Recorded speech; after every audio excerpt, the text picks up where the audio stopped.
pastora está cuidando de su madre, que está afectada de salud, así que es tiempo de que ellos estén ahí con su familia, amén. Y nosotros acá como iglesia apoyando y estando en oración, amén, por ellos. Pero ellos le recuerdan y le quieren recordar a la iglesia que les aman y que están orando por ustedes, amén.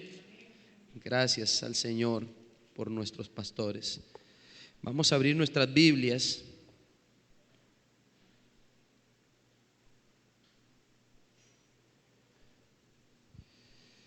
en el libro de Primera de Reyes,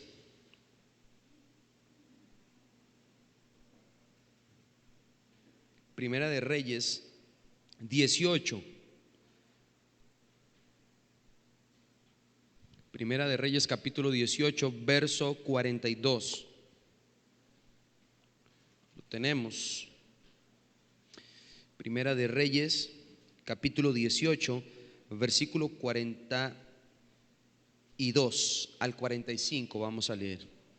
Dice la palabra: Acab subió a comer y a beber, y Elías subió a la cumbre del Carmelo y postrándose en tierra puso su rostro entre las rodillas y dijo a su criado: sube ahora y mira hacia el mar. Y él subió y miró y dijo: no hay nada. Y él le volvió a decir: vuelve 7 veces. Y la 7ª vez le dijo: yo veo una pequeña nube como la palma de la mano de un hombre que sube del mar. Y él dijo: ve y di a Acab: unce tu carro y desciende para que la lluvia no te ataje. Y aconteció que estando en esto, que los cielos se oscurecieron con nubes y viento, y hubo una gran lluvia, y subiendo Acab vino a Jezreel. Amén.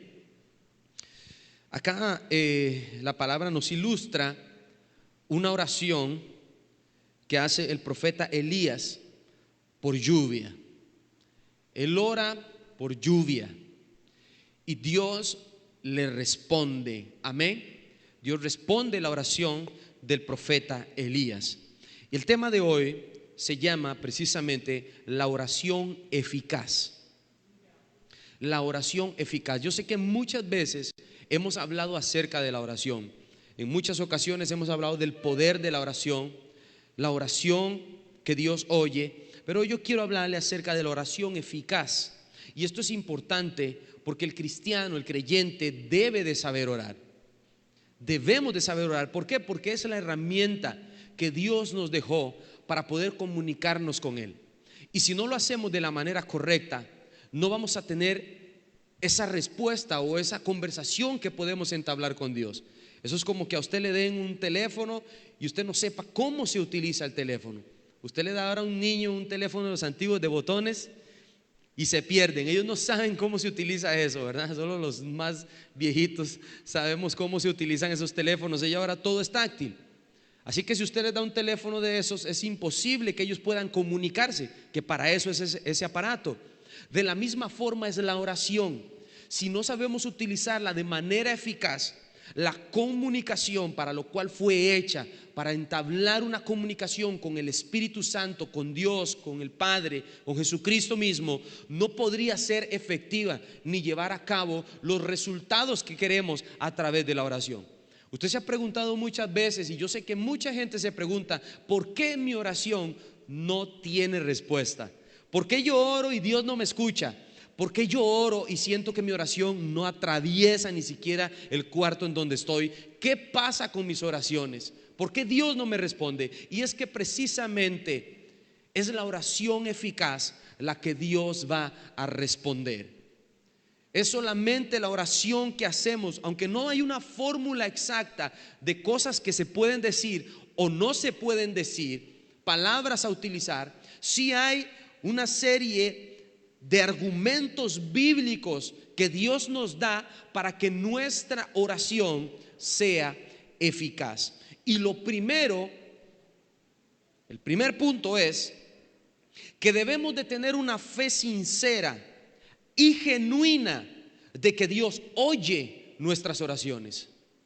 Para que nuestra oración sea eficaz, para que realmente Dios escuche mi oración, yo tengo que tener plena certidumbre de que Él me está oyendo.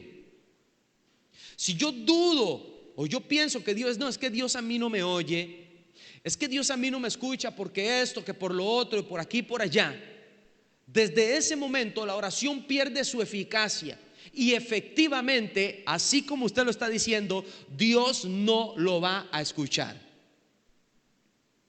Porque tenemos que estar completamente seguros de que Dios nos escucha. Y yo quiero que vayamos a San Juan, capítulo 11.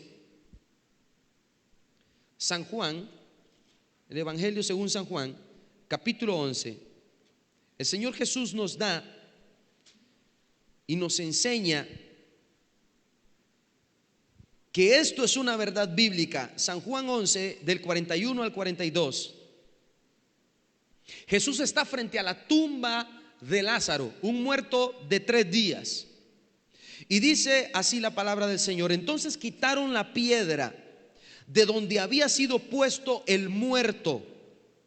Y Jesús, alzando los ojos a lo alto, dijo: Padre, gracias te doy. ¿Por qué? Por haberme oído.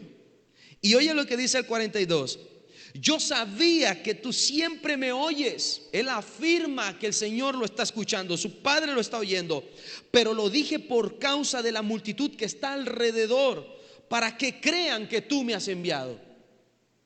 El Señor afirma en esta oración, Jesús afirma que el Padre siempre escucha las oraciones de sus hijos.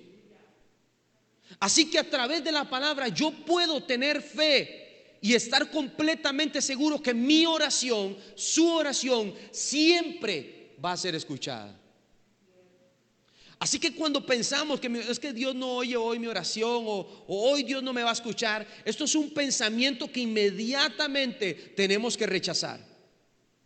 Porque el enemigo es especialista en sembrar este tipo de pensamientos, porque él sabe, como dice Santiago, que donde siembre la duda, ahí ya se paró la eficacia de la oración, ahí ya esa oración no va a ser escuchada, no va a tener respuesta y no va a ocurrir nada. Así es como trabaja el enemigo. Por eso debemos estar confiados, como Cristo Jesús lo dijo: yo sé, Señor, que tú me oyes. Y si Jesús hizo esta oración para resucitar a Lázaro, el 42 nos aclara que la hizo para que los que estaban ahí creyeran que el Padre le había escuchado. Si los que hubieran estado ahí alrededor hubieran creído desde antes de eso, no hubieran sido incrédulos, Jesús hubiera omitido esta oración, porque él estaba completamente seguro de que su Padre ya lo había escuchado. ¿Cuándo? Antes, en la oración. Cuando él se para frente a la tumba, no empieza: y ahora en el nombre de Jesús reprendo espíritu de muerte, esto y lo otro, y una oración como en media hora. Él nada más dijo: Lázaro, gritó a gran voz, dice la palabra, Lázaro, ven fuera. 2 palabras, 3 palabras, no más.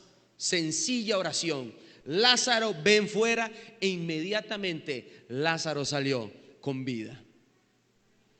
Una oración eficaz es aquella en la que yo estoy convencido de que mi Padre me oye.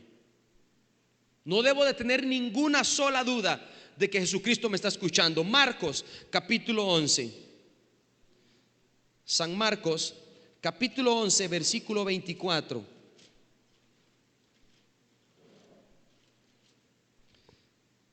Marcos capítulo 11, verso 24 dice: por tanto, os digo que todo lo que pidan orando, ¿qué cosas?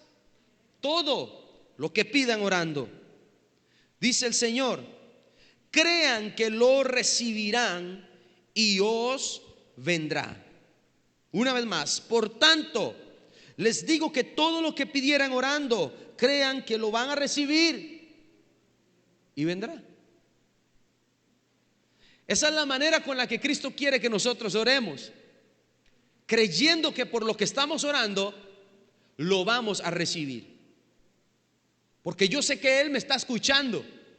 Y aquí vamos a profundizar en esto, y vamos a entrar en los argumentos bíblicos que les hablaba al principio, de cómo esa oración va a ser eficaz, de cómo lo que yo le voy a pedir a Dios va a ser realmente eficaz. Y estoy completamente seguro que se cumplirá lo que dice en San Marcos, que todo lo que yo pida lo voy a recibir. Esto es una promesa, no la podemos cambiar. todo lo que usted pida lo va a recibir. Así es, punto, sencillo, sin más que agregarle. Y dice Hebreos capítulo 10, 22. Vamos a leerlo también. Hebreos capítulo 10, verso 22. Dice la palabra de Dios: acerquémonos con corazón sincero, en plena certidumbre de fe. ¿Cómo yo me tengo que acercar a Dios? Con un corazón sincero. Y a veces cuando decimos yo soy sincero con Dios, y yo estoy orando y estoy siendo sincero con Dios, inmediatamente pensamos en que le estamos diciendo a Dios la verdad. Soy sincero porque mi oración es transparente. Dios, estoy pasando por esto, o pequé en esto, o fallé en esto, y creemos que esa es la sinceridad que Dios nos pide. Y esa no es la sinceridad que Dios nos está pidiendo acá en Hebreos, con la cual debemos acercarnos. Porque también dice la palabra de Dios que antes de que tú y yo pronunciemos palabra, ya Dios conoce todo lo que vamos a nosotros decir. Así que la sinceridad que Dios pide es la que trae la plena certidumbre de fe, la sinceridad de que tú y yo creamos de que estamos hablando con Jesucristo, de que Él es Dios. Somos sinceros en que creemos en Él. Esa es la sinceridad que Dios está pidiendo. Porque ¿de qué nos sirve estar siendo sinceros en todo lo que estamos pasando? Dios, necesito esto, me pasa esto, lucho con esto, pero no creemos al Dios que le estamos orando. No hay sinceridad en nuestro corazón. Estamos siendo hipócritas al orarle a un Dios al cual no creemos que pueda intervenir en mi situación. No puedo ser sincero yo, sí, ya mis cosas Él las conoce de antemano. Él sabe de qué tengo necesidad, que paso hambre, que necesito mucha hambre, que necesito ropa, que necesito trabajo. Él lo sabe. Él no necesita escuchar eso, Él necesita que yo crea en Él. Buscad primeramente a Dios y lo demás Él lo añade. Yo necesito creerle a Él primero.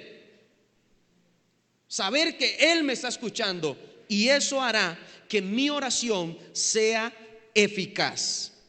Segundo, toda oración debe de hacerse en el nombre de Jesús. Para que la oración sea eficaz y sea escuchada y tenga respuesta, no solamente tiene que ser sincera de que Dios nos oye, sino debe de hacerse en el nombre de Jesús. ¿Qué quiere decir esto? Que yo tengo que orar siempre y al final decir en el nombre de Jesús, amén. No, porque eso es una especie de religiosidad y de vana repetición, creer que porque termino la oración sellando con esto, lo estoy haciendo en el nombre de Jesús. En el Antiguo Testamento, y aún todavía se ve en cierta manera, cuando alguien dice que va en nombre de alguien, es porque va bajo su aprobación y bajo su autoridad. Mira, es que yo vengo porque me envió fulano de tal para que le prestes la motosierra. Llega de donde otro amigo. Ah, sí, cierto, él me la pidió, tómela, aquí está, llévela. Entonces yo vengo en nombre de él porque él me está mandando a hacer algo. Pedir una motosierra es su autoridad y su aprobación, por eso lo hago. Si no es así, si fue mentira, ¿de quién es la culpa? Como dice el dicho, el que es mandado no es culpado. Si yo voy bajo autoridad y bajo aprobación, como dicen, el chicharrón le corresponde al que me mandó. De la misma forma corresponde a la oración. Cuando yo hago una oración en el nombre de Jesús, la estoy haciendo bajo la aprobación y bajo la autoridad de Jesucristo en mi vida. Entonces Él me está enviando a mí a hacer esa oración. Por esa razón sería una oración eficaz, porque viene bajo la autoridad de Jesucristo y no bajo mi autoridad. Y cualquier resultado que genere esa oración va a ser responsabilidad de la fuente que me ha enviado. Si es un milagro, la gloria será de Jesucristo. Si hay una sanidad, la gloria será de Jesucristo. Si hay una liberación, la gloria será de Jesucristo, porque mi oración es enviada por la aprobación de Jesucristo. Si Él no lo ha aprobado, yo no debo de orar por eso. Si Él no aprueba mi oración, si no estoy bajo su autoridad, si Jesucristo no me ha enviado algo, no debo de hacerlo. Y los apóstoles nos enseñaron esta verdad y ellos decían: nos ha parecido bien a nosotros y al Espíritu Santo, por eso lo vamos a hacer. Si al Espíritu Santo no le parece, si a la iglesia no le parece, no debemos de hacerlo. No debemos de orar en ese sentido, porque la oración pierde la eficacia. No habrá respuesta de parte de Dios. Así que tenemos que tener mucho, pero mucho cuidado de que realmente estemos bajo la autoridad de Jesucristo. Y el Señor lo enseñó. Él siempre dijo, Jesús dijo: yo no vengo en mi propia cuenta. Yo vengo porque he sido enviado por el Padre. El que cree en mí, cree en el que me envió. El que me ve a mí, dijo en San Juan capítulo 14, ha visto al Padre también. Porque el Padre me ha enviado a mí. Jesús nos enseñó que todo lo que hizo, todas sus oraciones, todos los milagros que hizo, fue porque fueron la voluntad y la autoridad del Padre. ¿Por qué la iglesia se sujeta a Jesucristo? Porque Él pagó el precio en la cruz del Calvario por usted y por mí. A Él le debemos sujeción, a Él le debemos obediencia, a Él le debemos todo. Por esa razón debemos de estar bajo la autoridad de Jesucristo en nuestras oraciones. Efesios capítulo 6, versículo 5. Acá hay algo que me llama mucho la atención con respecto a la sujeción y cómo esto afecta a la oración.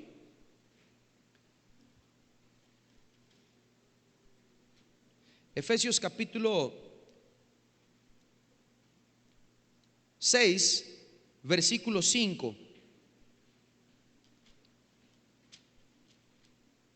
Dice la palabra de Dios: siervos, obedezcan a vuestros amos terrenales con temor y temblor, con sencillez de vuestro corazón. ¿Como a quién? Como a Cristo. Nos está mandando la palabra de Dios a ser personas como siervos. ¿Cuántos siervos de Jesucristo hay en esta mañana? Yo me considero un siervo del Señor. Usted que ha sido llamado se considera a sí mismo un siervo, un esclavo por amor, un siervo de Dios. Y la palabra nos dice que los siervos deben de obedecer a sus amos. Si usted no tiene jefe, usted tiene un jefe de jefes que es Jesucristo, su Rey de reyes. Pero la palabra acá dice que alguno que tenga jefe debe de someterse a él. Y primera de Pedro dice que aún a los que son insoportables.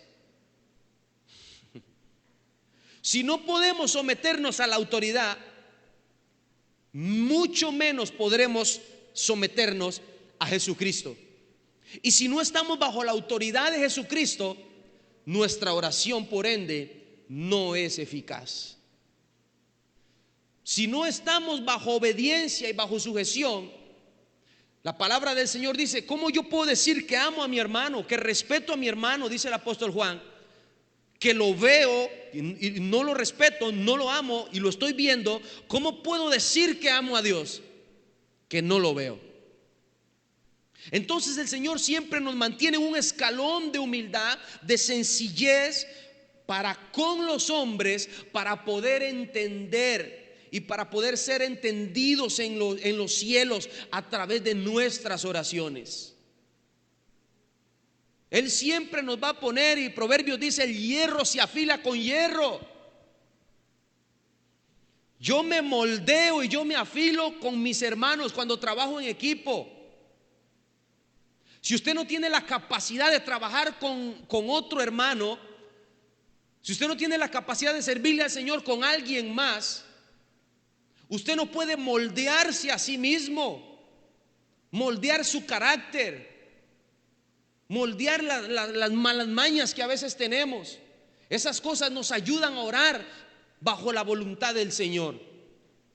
Cuando yo logro ver lo que hay en mí, las cosas que necesito cambiar, solamente alguien me lo hace saber. ¿Cuántos esposos hay acá? A ver si nunca les dicen sus esposas las cosas que tienen que cambiar.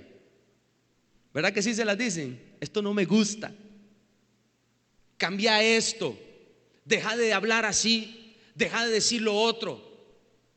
Ellas nos enseñan a orar bajo el propósito de Dios y a decirle: Señor, mira, si tengo que cambiar esto, tengo que corregirme en esto, tengo que mejorar esto. Esas oraciones van a ser escuchadas y tendrán respuesta, porque estamos empezando en lo más mínimo, en lo humilde, en lo sencillo, a corregir nuestras vidas. El tercer punto es que el resultado de la oración va a ser siempre mayor cuando pedimos las cosas conforme a la voluntad de Dios. Aquí está el otro propósito por el cual la oración es eficaz: cuando oramos conforme a la voluntad de Dios y no a la nuestra. Primera de Juan capítulo 5. Primera de Juan capítulo 5, verso 14 y 15. Primera carta de Juan capítulo 5, verso 14 y 15. Oiga atentamente lo que dice la palabra de Dios. Y esta es la confianza que tenemos, confianza que tenemos en Él, que si pedimos alguna cosa conforme a su voluntad, Él nos oye. Y sabemos que Él nos oye en cualquier cosa que pidamos. Sabemos que tenemos las peticiones que le hayamos hecho, o sea, hay respuesta. Primero, tenemos confianza que si oramos en su voluntad, primero vamos a ser escuchados, y segundo, hay respuesta. Esto es una promesa, iglesia. Es una promesa. No es algo que yo me estoy inventando. Yo le garantizo por la palabra, por la autoridad que me está enviando a decir esto, que si usted ora, así lo dice la palabra, en la voluntad de Dios, usted va a tener respuesta inmediata, específica, sea sí o sea no, pero la va a tener. La va a tener, porque es la voluntad de Dios responder las oraciones que están hechas en su perfecta voluntad. Ahora, ¿cómo yo sé que estoy orando bajo la voluntad de Dios? Primero, la voluntad de Dios se refleja en su palabra. Es el primer punto que nos va a enseñar la voluntad de Dios. Yo voy a aprender a orar bajo la voluntad de Dios cuando escudriñe su palabra. Un cristiano que no lee la Biblia, un cristiano que no profundiza en la palabra de Dios, no conoce la voluntad de Dios, y al no conocer la voluntad de Dios, sus oraciones siempre serán escasas, poco eficaces. Lo segundo que me va a ayudar a mí a orar bajo la voluntad de Dios son las circunstancias. Ellas me van a decir si estoy o no en la voluntad de Dios. Vea lo que dice Lucas capítulo 15, versículo 17 y 18. Lucas 15, versículo 17 y 18. Estamos viendo acá y estamos enfrente de la parábola del hijo pródigo, y vamos a ver lo que exclama él en sus pensamientos. Dice el verso 17: y volviendo en sí, dijo: ¿cuántos jornaleros en casa de mi padre tienen abundancia de pan, y yo aquí estoy pereciendo de hambre? Me levantaré e iré a mi padre y le diré: Padre, he pecado contra el cielo y contra ti. Esta es una oración bajo la voluntad de Dios, porque la circunstancia me está haciendo a mí ver que lo que estoy haciendo está mal. Este muchacho perdido, gastando y malgastando los bienes que su padre le heredó, llegó el momento en el que dijo: aquí estoy muriéndome de hambre, mientras que en la casa de mi padre hay abundancia de pan. Hay muchos cristianos al día de hoy que están siendo como desnutridos espiritualmente, se están muriendo de hambre, porque están queriendo comer comida que no es espiritual. Se están alimentando de cosas que no son la voluntad de Dios, habiendo abundancia de pan en la casa de tu Padre. ¿Qué quiere decir esto? Que mientras yo esté orando en la voluntad de Dios, siempre voy a tener todo lo que necesito y nunca me va a faltar nada. Mientras yo esté en la voluntad de la casa de mi Padre, orando por las cosas de mi Padre, nunca tendré necesidad de ninguna cosa. Y todo lo que yo pida en la casa de mi Padre lo voy a tener, porque será bajo su perfecta voluntad. Mi hijo ya con 3 años sabe lo que hay en el refrigerador. Así que cada vez que se le antoja, él va y abre ya la refri y saca, y cuando lo veo, algo se está comiendo. Y en su conciencia de niño no me va a pedir, él me pide cosas que sabe que están en la refri. A veces me dice: papá, quiero yogur, y en la refri hay yogur. Él sabe pedir porque sabe qué es lo que hay en la casa de su padre. De igual forma nos pasa a nosotros como hijos. Cuando oremos a Dios y estemos en la voluntad de Dios, sabremos pedir y habrá respuesta de Dios para nosotros. Seremos saciados en lo que pedimos, porque estaremos pidiendo en la voluntad de Dios. Qué tremendo que es esto. No nos vamos a desgastar pidiendo cosas que no nos corresponden. Dios sabe lo que está para ti, Dios sabe lo que está para mí, Dios sabe lo que tú ocupas. Pídele a Dios esa iluminación de poder orar bajo su perfecta voluntad lo que yo necesito, porque sé que seré oído y sé que tendré respuesta, porque su palabra así lo dice. Después sigue el cuarto punto. No solo debemos orar conforme a su voluntad, esto no basta, orar conforme a la voluntad de Dios para que la oración sea eficaz, sino que también debemos vivir en su voluntad. Porque cualquiera, hoy lo que más abunda en la sociedad en la que estamos son doctores de la ley, son maestros de la palabra, gente que se sabe la Biblia al derecho y al revés, la manejan como les da la gana. Y cualquiera persona que sepa de la palabra de Dios sabe orar en la voluntad de Dios, sabe orar conforme a la voluntad de Dios. Si yo sé las escrituras, yo sé qué pedir y qué no pedir. Yo sé que Dios jamás me va a contestar una oración cuando dice: ora por tus enemigos. Entonces yo voy a decirle: Dios, mátalos a todos. Jamás Dios me va a responder esa oración, porque yo conozco las escrituras. Pero no es lo mismo conocer la voluntad de Dios que vivir en la voluntad de Dios. Porque mucha gente puede saber la palabra de Dios, pero sus vidas no dan testimonio de vivir en la voluntad de Dios. Se han aprendido la palabra, han entendido la palabra, pero sus vidas viven contrarias a lo que la palabra de Dios dice. Este tipo de personas no tienen respuesta y sus oraciones no son eficaces, porque no concuerda la luz con las tinieblas. Vea lo que dice la palabra del Señor en Primera de Juan, capítulo 3. Esto también lo dice la Biblia. Primera de Juan, capítulo 3, versículo 22 y 23. Primera carta de Juan, capítulo 3, verso 22, dice así: y cualquiera cosa, una vez más el Señor siempre lanza esa promesa tan linda, cualquier cosa, todo lo que pidan. Siempre vemos esto a través de la oración. Cualquiera cosa que pidamos, la recibiremos de Él. ¿Por qué? ¿Por qué vamos a recibir esas cosas de Él? Oiga lo que dice: porque guardamos sus mandamientos y hacemos las cosas que son agradables delante de Él. ¿Ya se dio cuenta por qué es que recibimos las cosas? Porque hacemos lo que a Él le agrada. No solamente estoy pidiendo conforme a la voluntad, sino que mi vida vive bajo la voluntad de Dios. Estoy seguro que Él me va a responder, porque yo estoy no solamente pidiendo correctamente, mi vida vive correctamente. De lo contrario, mi oración no es eficaz. Mi oración no será respondida.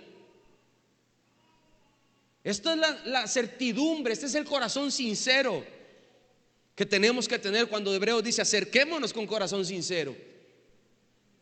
¿Cuál es la sinceridad? Que yo vivo en testimonio, que tengo la capacidad de hablarle a Jesucristo y decirle: Señor, yo puedo pedirte esto porque soy tu hijo, porque he guardado tu palabra, porque lo que te estoy pidiendo es conforme a tu voluntad, no me estoy saliendo de ella. Cuando Elías llegó donde estaba la viuda de Sarepta, dice la palabra de Dios que su hijo murió. Y la mujer que lo estaba albergando le dijo: ¿qué tienes, profeta de Dios, con nosotros? Te he servido, te he atendido y ahora has traído el mal para mi hijo. Así que Elías tomó al muchacho en las manos, se metió en el aposento, en un cuarto, y empezó a orar al Señor, y clamando por la vida del muchacho insistentemente, y Dios respondió y el niño volvió a la vida. ¿Por qué sucedió esto? ¿Porque Elías quería resucitar al niño? ¿Porque Elías simplemente quería devolverle un favor a la viuda? Esto no sucedió por esto, sucedió porque Dios desde un principio vio la obediencia de esta mujer, que iba a ser premiada desde el primer momento en que había sequía en todo el pueblo. Y ella prefirió darle lo último que había de comida al profeta, y Dios vio la obediencia en ella. Dios premia la gente que vive también en su voluntad, que su vida es muestra y ejemplo del carácter de Jesucristo. Por esa razón se activó el milagro, porque había una persona que vivía conforme a la voluntad de Dios. Si usted no sabe la historia, léala. El profeta llega y le dice: deme de comer, y ya estaba a punto de morirse. Y dijo: no, deme a mí primero y después coman ustedes. Y no escaseó el aceite ni la harina, dice la palabra de Dios, durante toda la sequía. Cuando hay alguien que le teme a Dios, nada le falta. Cuando hay alguien que le obedece a Dios, a la palabra de Dios, nada le falta. Nunca le va a escasear nada. Va a tener lo que necesita. Va a tener todo lo necesario para él, para su casa, para sus hijos. Todo lo que ocupan lo tendrán. Así lo dice la palabra. Es que no hay que ponerle ni más ni menos. No hay que pedir ni más ni menos. Hay que pedir lo que necesitamos. Dios sabía la necesidad que tenía esa viuda, la sequía que había, y sabía cómo iba a responder. Dios sabe los problemas que hay en este tiempo, en esta generación. Sabe lo que sufrimos los cristianos. Él ya lo sabe. Necesita gente que viva para Él, y Él los va a sostener en esta generación. Saldremos adelante, iglesia. Eso ténganlo por seguro. Jesucristo va delante de nosotros. Santiago capítulo 5.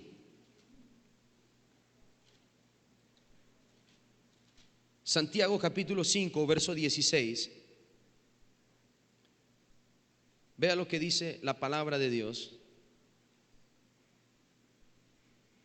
Confesaos vuestras ofensas unos a otros y orad unos por otros para que seáis sanados. La oración eficaz del justo puede mucho. ¿Cuál es la oración que puede mucho? La oración eficaz del justo. ¿A qué se refiere el apóstol Santiago con la palabra justo? A dos cosas. Primero, la justificación de Cristo en nuestras vidas. Somos hijos de Dios por medio de su sangre derramada en la cruz del Calvario. Eso es justificación. Delante de Dios Padre estamos presentados como justos. Y segundo, la segunda justicia es que nosotros guardamos su palabra. Somos justos con la palabra de Dios. Aplicamos sus mandamientos a nuestra vida. Nos ordenamos a su palabra. Nos corregimos a su palabra. No vivimos cómodos en el mundo. No vivimos ahí conformados con las cosas que el mundo nos puede ofrecer, sino que alineamos nuestra vida, lo espiritual y no lo espiritual, a lo carnal, como dice 1 Corintios capítulo 3. Nosotros acomodamos lo carnal a lo espiritual. Todo va a lo espiritual. No vivimos conforme a la carne, sino conforme al espíritu. Esas son las personas que son justas y que sus oraciones, dice Santiago, son eficaces. Gloria al Señor. El mismo salmista nos enseña que si en nuestro corazón hay pecado, hay iniquidad, Dios no escucha esa oración. Salmos capítulo 66. Salmos 66, verso 18, 19 y 20. Dice así la palabra de Dios: si en mi corazón yo hubiese mirado a la iniquidad, el Señor no me habría escuchado. Mas ciertamente me escuchó Dios, atendió la voz de mi súplica. Bendito sea Dios que no echó de sí mi oración, ni de mí su misericordia. ¿Por qué razón el salmista afirma que Dios escuchó su oración y la respondió? Porque él no miró la iniquidad. ¿Qué es mirar la iniquidad? Y la palabra nos habla mucho de esto. Cuando nuestros ojos desean lo que el mundo tiene. Cuando nosotros decimos: ay, pero es que aquel tiene una casa, un carro enorme, y yo solo tengo a Jesús.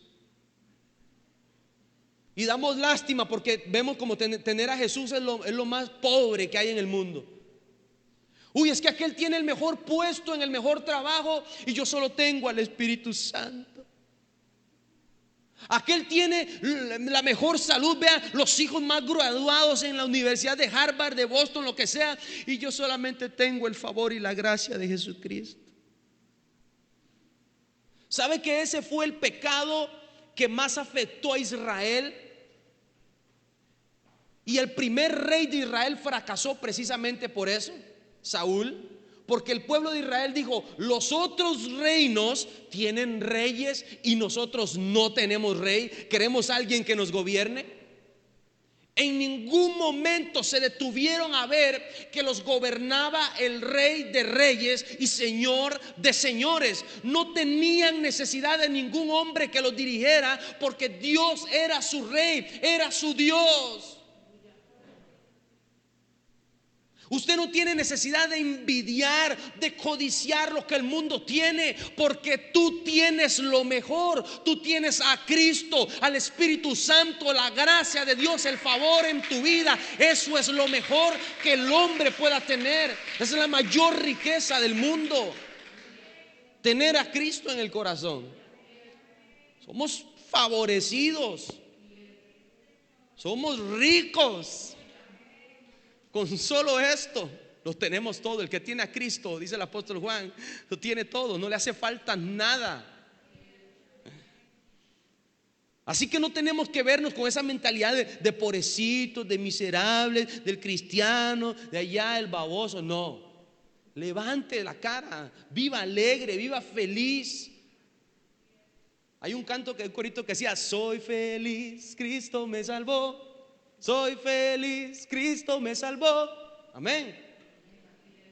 Soy feliz solo porque Cristo me salvó, no por soy feliz, tengo un carro último modelo. Soy feliz, tengo ropa de marca. Soy feliz porque Cristo me salvó y punto. De ahí lo demás, todo viene por añadidura. Dele un aplauso a Cristo, amén. Somos bendecidos. Gloria a su nombre. Qué lindo que es Dios.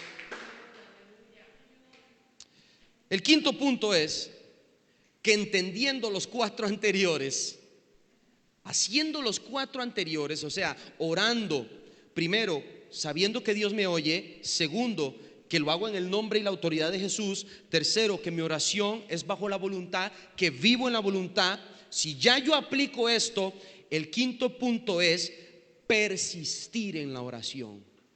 Ser insistente en la oración para que la oración sea eficaz. La palabra nos ilustra en Lucas capítulo 18, del verso 1 al 8, la historia de una viuda que se presenta delante de un rey injusto, dice la palabra de Dios, para que haga misericordia con sus adversarios.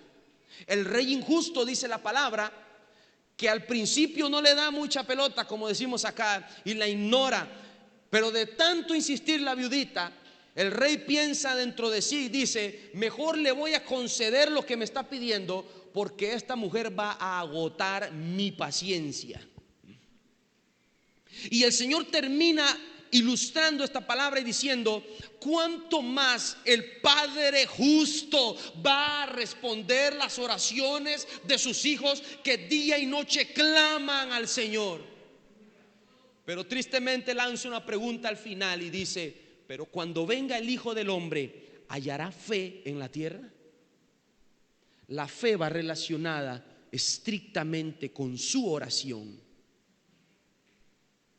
con su persistencia. Persistir aplicando estos puntos no significa falta de fe, porque cuando yo estoy convencido que Dios me prometió algo, que es la voluntad de Dios, yo debo de insistir, yo debo de persistir, yo debo de estar ahí permanente día y noche, cuando yo sé que lo que estoy orando es la voluntad de Dios, hasta verlo con mis ojos, hasta que mis ojos no lo vean. Yo tengo que insistir hasta ver la respuesta de Cristo.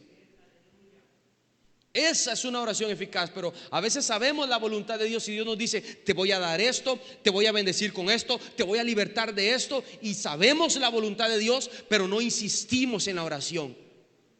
Como ya sabemos que es la voluntad de Dios, entonces decimos: ay, cuando Dios quiera, ay, bueno, Dios sabrá. Y se nos olvida estar orando por ello, estar creyendo por ello. El profeta Elías, el pasaje que leímos al principio, oró para que cayera lluvia del cielo. ¿Sabe por qué él oró y por qué cayó lluvia? Porque esa era la voluntad de Dios. Ahí está en Primera de Reyes, en el capítulo 18, en el verso 1.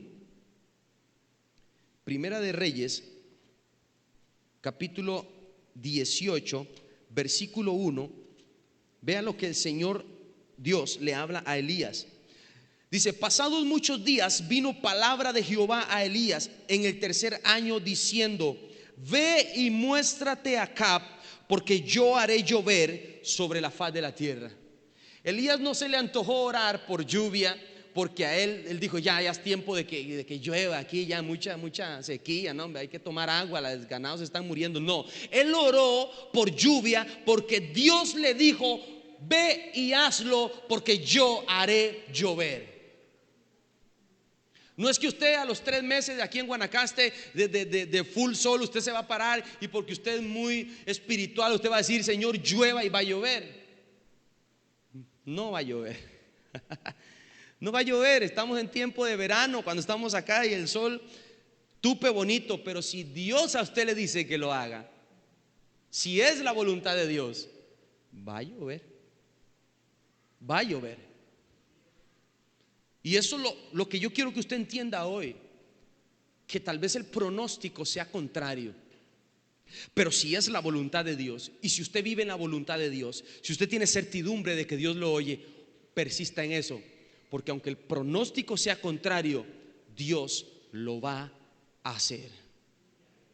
Esa es la oración eficaz. Ahora, mucha gente se pregunta esto: ¿cómo debo de orar yo? O sea, ¿cuáles son las posturas? Voy a darle algunos pasajes para que usted lo anote, no los vamos a leer. Usted puede orar de pie, es una de las formas en las que se puede orar de pie. Primera de Reyes capítulo 8 versículo 22 lo dice. Usted puede orar sentado. Primera de Crónicas 17:16, se puede orar sentado. Se puede orar de rodillas. Esdras capítulo 9 versículo 5. Se puede orar acostado también. Salmos capítulo 63 versículo 6. Se puede orar con el rostro pegado en el suelo. Salmos capítulo 95 verso 6. Se puede orar con las manos alzadas. Salmos 28 verso 2. No hay una postura. Lo importante en esto es que la postura que usted tome no lo distraiga, no lo desenfoque. Usted pueda enfocarse con quién está hablando, con su Dios, con su Rey. A mí me encanta el Salmo 3 porque dice: yo me acosté y dormí y desperté porque Jehová me sustentaba. No importa la hora, no importa lo que estés haciendo. Efesios capítulo 6 dice: orando en todo tiempo. No todo el tiempo usted está de pie, no todo el tiempo está de rodillas, no todo el tiempo está acostado, pero todo el tiempo debemos estar orando. Todo el tiempo debemos estar en comunión con nuestro Dios. Eso nos va a ayudar a estar en su voluntad. Eso nos va a ayudar a vivir y hacer oraciones eficaces. En este tiempo la iglesia debe de tener eficacia en su oración.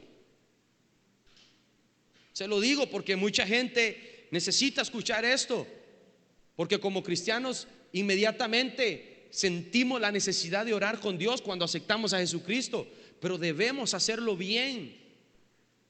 Debemos saber cómo orar, no pedir cosas que no son, no pedirle al Señor cosas que no están en su plan y en su voluntad.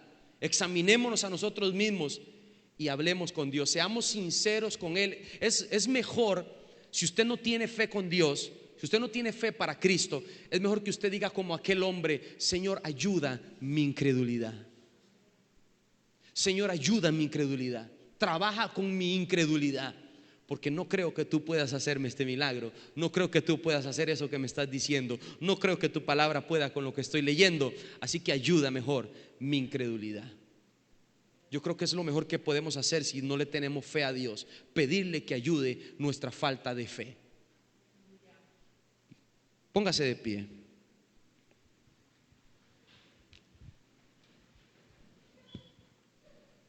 Dios está en este lugar porque está en usted y está en mí. Y al estar el pueblo de Cristo reunido, Él está aquí con nosotros. Levante sus manos al cielo, dele gracias al Señor, porque Él ha sido bueno. Él te ha escuchado. Él siempre te ha escuchado. Quizá hoy Dios te ha traído esta palabra y te ha dado consuelo a tu alma, te ha dado consuelo a tu espíritu, porque quizá hay personas en este lugar que han dicho: Dios a mí no me oye, Dios no me escucha. Pero en esta mañana esa mentira del diablo se va y es cambiada por la verdad de la palabra de Dios, que yo sé, como dijo Jesucristo, que tú siempre nos oyes, oh Dios. Él está con sus oídos atentos, sus oídos están prestos a escuchar la oración de los santos, la oración de los justos. Padre, nunca nos has fallado, siempre has cumplido, siempre has permanecido a tus palabras. Hoy quiero alabarte. Alabe a Dios por lo bueno que Él ha sido contigo. Si te has quejado con Dios porque has mirado quizá la iniquidad del mundo, has codiciado las cosas del mundo, pídele perdón a Dios y vuelve a ver las cosas que Dios te ha entregado en tus manos: tu familia, tu trabajo, el esfuerzo con lo que has luchado. Todo eso ha sido porque Dios así lo ha querido. Él lo ha entregado de su perfecta voluntad. Dale gracias a Dios por eso. Gózate en esta mañana. Cambia esa tristeza en gozo, o el gozo del Espíritu Santo. Permítele a Él que te embriague en esta mañana, que seas lleno del poder y de la presencia de Dios, para que se vayan de ti todas aquellas cosas que son pie o propicio para la duda, para los pensamientos negativos, para todo aquello que hace que el poder de Dios, la mano de Dios se detenga a tu favor. Espíritu Santo, en esta hora te pedimos, Señor, tu dirección. No queremos caminar fuera de tu palabra. Queremos, Señor, ser santos porque tú eres santo. Queremos estar, Dios, cerca de ti. Queremos conocerte a ti, Señor, lo que tú has preparado para nuestras vidas en esta mañana. Dele gracias a Jesucristo. Él es bendito por los siglos de los siglos. Gracias, Espíritu Santo de Dios. Dios ha sido bueno. Dios ha sido bueno. Dios ha sido bueno, bueno es Dios. Cántelo conmigo. Dios ha sido bueno. Dios ha sido bueno. Dios ha sido bueno. Bueno es Dios. Una vez más, Dios ha sido bueno. Dios ha sido bueno. Dios, Él ha sido bueno. Bueno es Dios. Denle un fuerte aplauso a Jesucristo en esta mañana, porque Él ha sido bueno, amén. Lo exaltamos a Él, lo glorificamos a Él. Quedamos despedidos, iglesia. Nada más quiero recordarles las normas establecidas por nuestro gobierno de Costa Rica con respecto a las medidas del COVID-19, para que salgamos con el orden debido, para que en el parqueo no hagamos aglomeraciones. Ahí hay puntos establecidos, negrito con amarillo, para que usted se pare ahí. Si tiene que decirle algo a alguien, se lo dice desde ahí, que la otra persona también esté ahí. De lo contrario, móntese en su vehículo y nos hablamos por WhatsApp. Pero respetemos para que podamos seguir con este templo abierto. En Argentina ya cerraron las iglesias nuevamente y yo creo que Dios no quiere eso, amén. Así que nosotros caminemos en su voluntad para que nuestro templo siga abierto y la iglesia pueda seguirse congregando, amén. Que Dios les bendiga.